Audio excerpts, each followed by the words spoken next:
Hi, it's Dr. Ken here with you. This is an AC practice knowledge assessment video. And what I've done is I've taken T1 to T7, that's topic 1 through to topic 7 of the National Training Package, and created some questions. The reason I've gone part 1, part 2 and part 3, there are 3 parts, is that it would make a very long video to do as one great big video. So I've broken it up into 3 smaller chunks to make it a little easier to handle.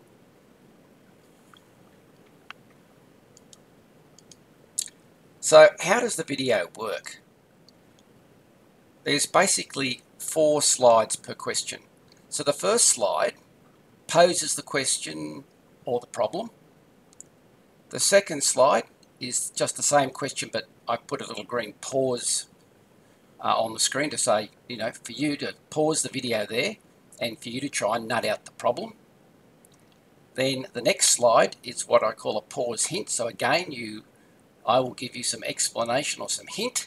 Again, if you haven't been able to answer the question, pause and see if you can answer the question. And then finally, when you move on, I'll give you the answer and explain why that's the particular answer. So that's how the videos work. It's kind of ask the question, pause, give you a hint, pause, then give you the answer with an explanation.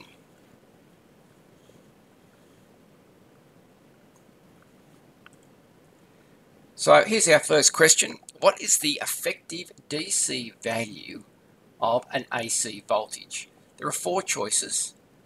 You can have peak-to-peak voltage as a choice, maximum voltage, the root mean squared voltage, or the average voltage.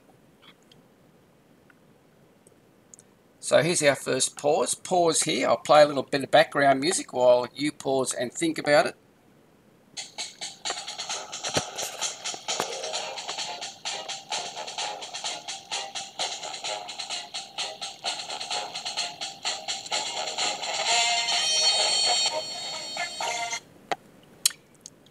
So we're back again now, so we'll move on from the pause to the hint.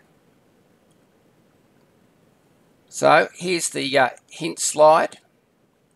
I'll just turn my pen on. And the hint is the effective DC of an AC signal wave is the calculation of the effective area under the curve of the sine wave. So we're kind of interested in this area here. How much of that area represents a DC value. So that's what we're talking about when we're talking about the area under the curve. I'm just quickly colouring that in. This is achieved by taking the instantaneous values at even increments over the entire wave. Then we take the square root of each of those, we add them together and divide by the number of instantaneous readings. And then we take all of that and we then take the square root. We've taken all the instantaneouses, we've squared them, we've added them together, then we've done an average, and then we've taken the square root of all of that. So that's your hint.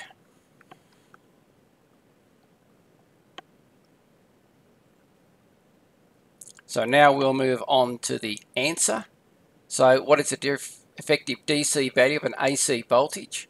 The answer is the root mean squared voltage. So as its name implies, it's the square root of the average squared back again. So root mean squared, or we just abbreviate it to RMS.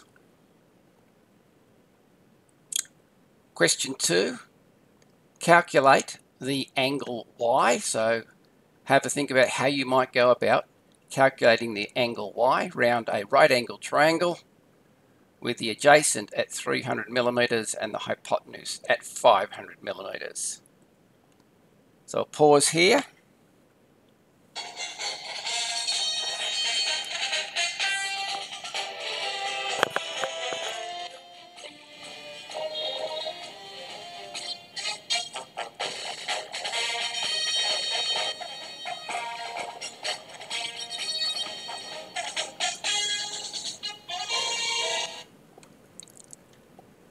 So we'll move on now to the hint. So here's the hint. The hint is this is trigonometry. So it's ratios around a right angle triangle. So you've got to think about which one you're going to use, and if you're going to use an adjacent and a hypotenuse, then it's probably going to be the cos of the angle. So again, turn to your equation sheet. So pause here if you need to.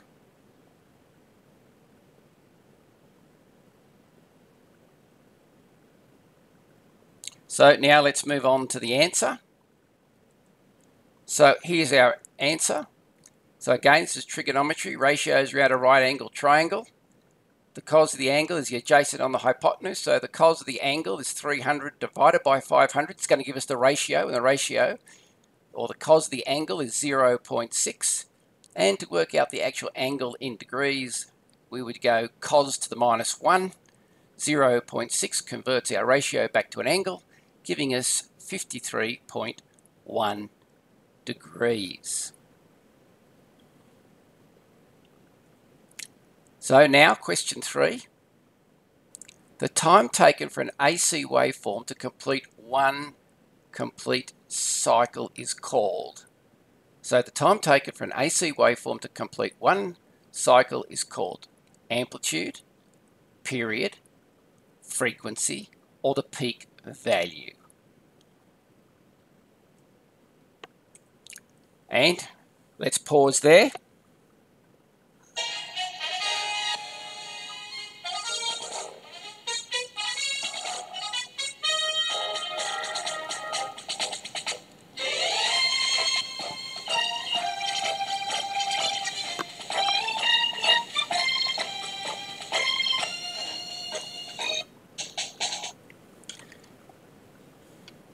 So we're back again. Let's move to the hint.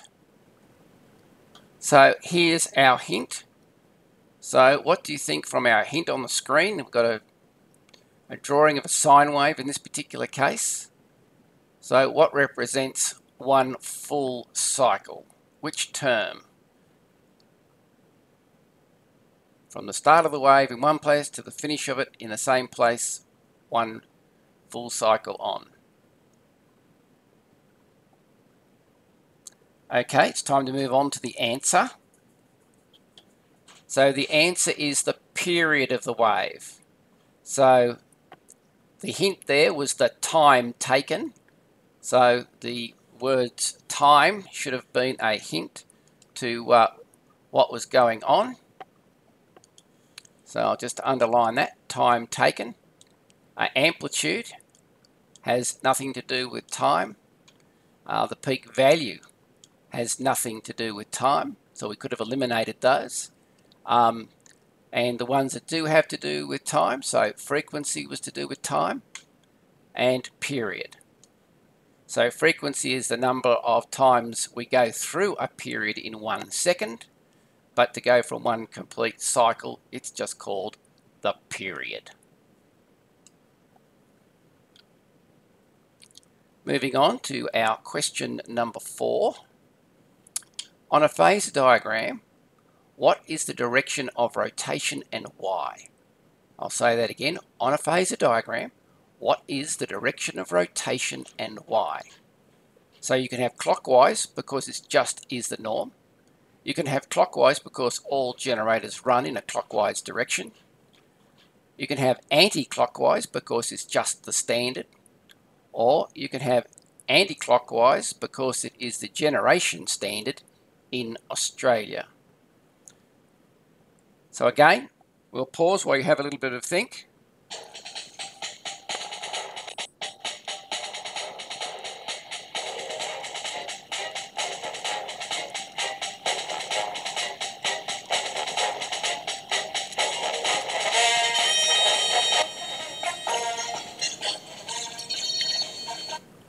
Okay, we're back from our pause, so let's have a look at the hint. So the hint here was to read pages 437 to 439 in the textbook. It will give you some idea of the correct answer. So let's now move on to that answer.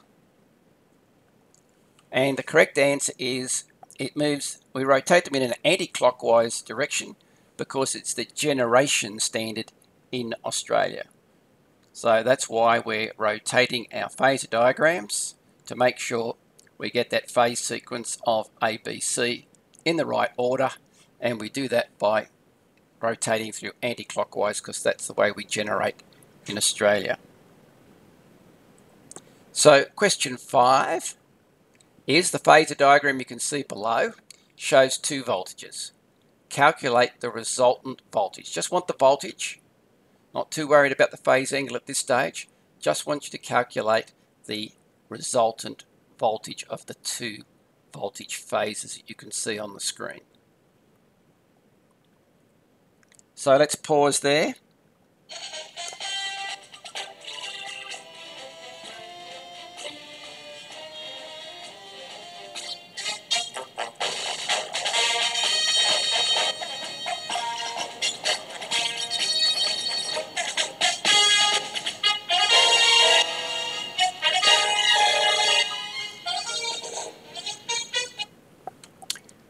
So hopefully we're back from the pause, and let's look at the hint.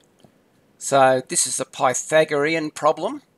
So you need to do a phasor addition and then calculate the hypotenuse. So have a think about how you would get that hypotenuse in the first place and then how you might calculate it. So again, pause here if that's helped you and have a go.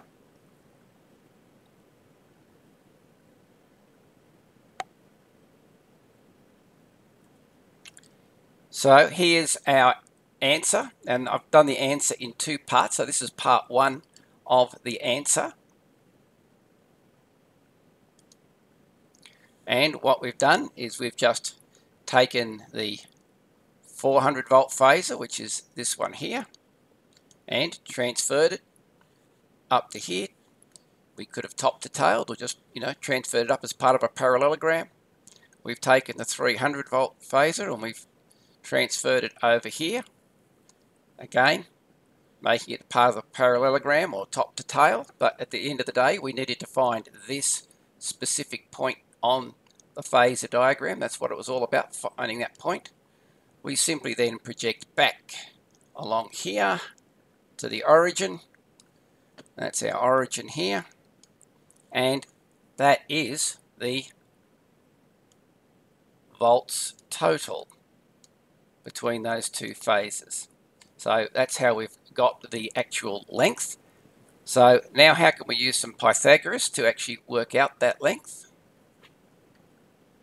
So here's slide 2, and all we have to do is, just let me turn my pointer back on, take the 300 volts here and square it, take the 400 volts that we've got here and square that, add them together, take the square root of the whole lot, and that gives us 500 volts, which is the length of the phasor. So the voltage total here is 500 volts.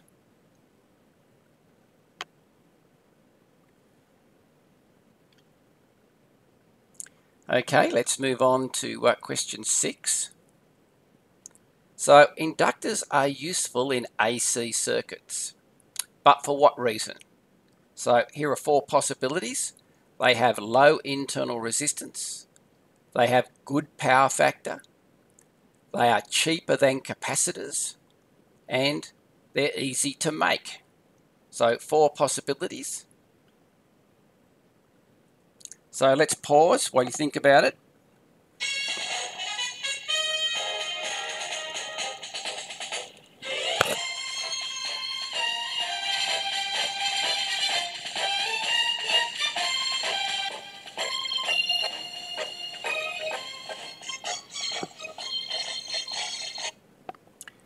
Okay, we're back. Let's give you a hint now. So here's the hint. Think about the 2 characteristics that make up the impedance of an inductor. There's 2 things that come together to make up the impedance of a conductor. So pause here if you need to think about it again. So let's now move on to the answer. The 2 things that make up the impedance is the inductive reactance and its own internal resistance, and the internal resistance is often very, very low. So they have low internal resistance. That's why they're very, very useful. Do they have a good power factor? Well, no. They don't have a good power factor. In actual fact, inductors tend to have a poor power factor. So if you didn't know the answer, you could have eliminated that one. They're cheaper than capacitors. Well, no, they're not. Capacitors are ultra cheap. Inductors are not. Are they easy to make? No. They're coils of copper wire around silicon ion formers. So really, with a little bit of thinking and a bit of process of elimination, if you didn't know the answer, you could have worked your way to what was a pretty good estimate of the answer. So we move on to question 7. If you were to improve an inductor's load's power factor, what would be your best approach? So the secret here is the word best. What would be your best approach? You could use squirrel cage motors. You could use inline inductors. You could use automatic staged capacitors, or you could use fixed capacitors across each drive or motor in the factory. So have a think about that while we have a pause.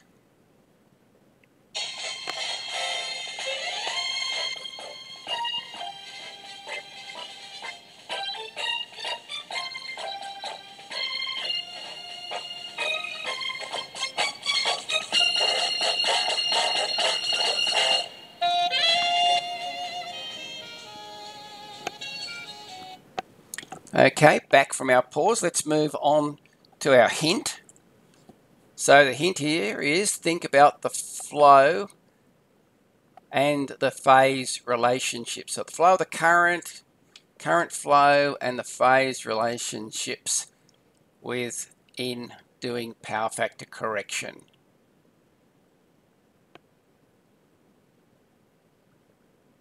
So let's move now on to the answer. And the answer was automatic staged capacitors. So let's just turn the screen pointer pen on for a minute. By adding more motors is not going to improve the power factor, it's going to make it worse. Adding line inductors, depending on how they're added, will either make it worse or make no difference. Automatic power factor or stage capacitors are the best possible solution. Fixed capacitors on each drive, or fixed VAR regulators they often are called. I'll give that just a little tick. That is a way of doing it, but remember what would be the best approach. So the best approach would be the automatic staged capacitor bank.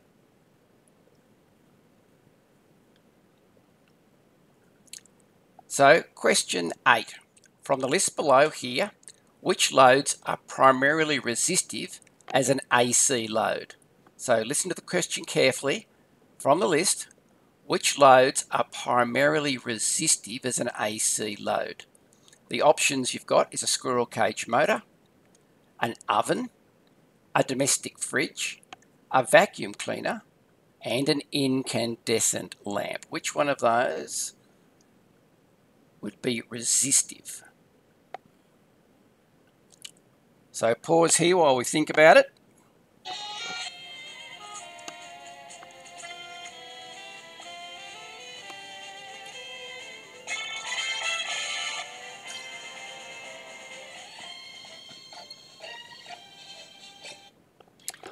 Okay, let's give you the hint now.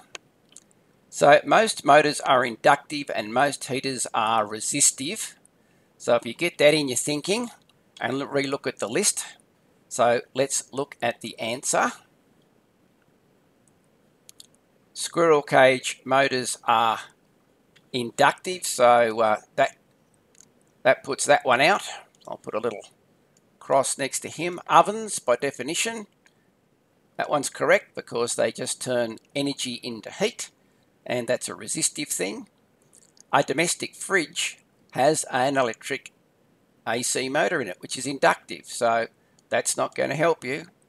Vacuum cleaners are the same. They've got an inductive motor in them, so they're not going to be resistive, they're going to be inductive. And finally, an incandescent lamp is a piece of wire suspended in a vacuum that gets really, really hot and gives off light. So no inductance there, so it's resistive. So the oven and the incandescent lamp in this particular case are the resistive loads. So question 9. How is inductive reactance best defined? So of the phrases here below, how is inductive reactance best defined? So the choices you've got is opposition to a change in voltage, opposition to a change in current, opposition to a change in reactance, or an opposition to change in capacitance.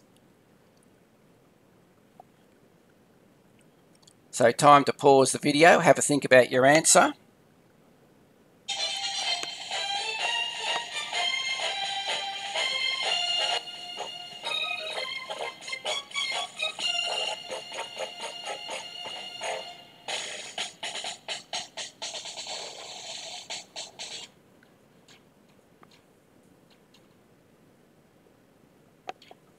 Okay, let's move on to your hint.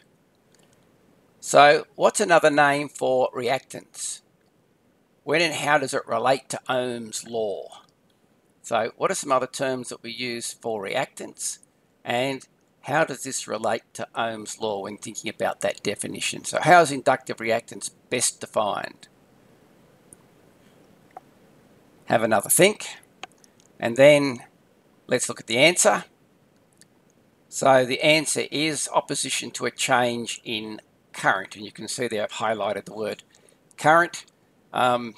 Whenever we're talking about inductive reactance, reactance is effectively AC resistance, and what opposes AC resistance is inductance, and it's a change in current that we're resisting. So if you remember your Ohm's law, it is a restriction in the current that best describes inductive reactance.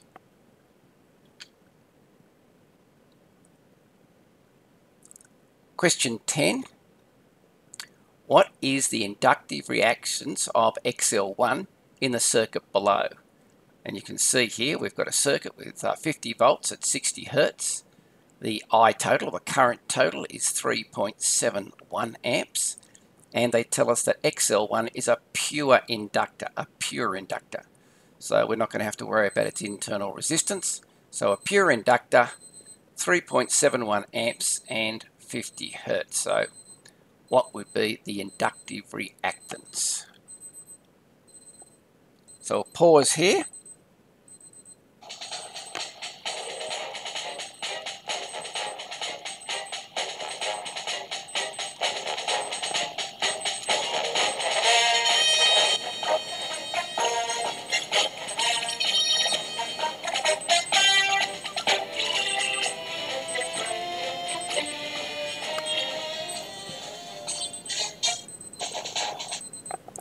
Okay, let's move on to our little hint. So our hint here is, this is an Ohm's law problem. So it's just an application of Ohm's law. So again, pause here. Have a look at your equation sheet and see if you can work it out. So let's now proceed to the answer. So here's the answer, and again I'll just turn my screen pointer on. XL, or the inductive reactance, is simply the voltage divided by the current, but it must be the total current. It's got to be this one, I total. So I total into the circuit. So in this particular case, we were told that we had 50 volts supply. We knew what the I total was, so XL equals the voltage divided by the current, and that gives us our 50 divided by 3.71, giving us an answer of 13.5 ohms. So that's the end of part 1. Thanks for listening. I hope you've gained some improvement of your knowledge and skills around AC current. This was part 1 of 3, so there are another 2 parts to follow.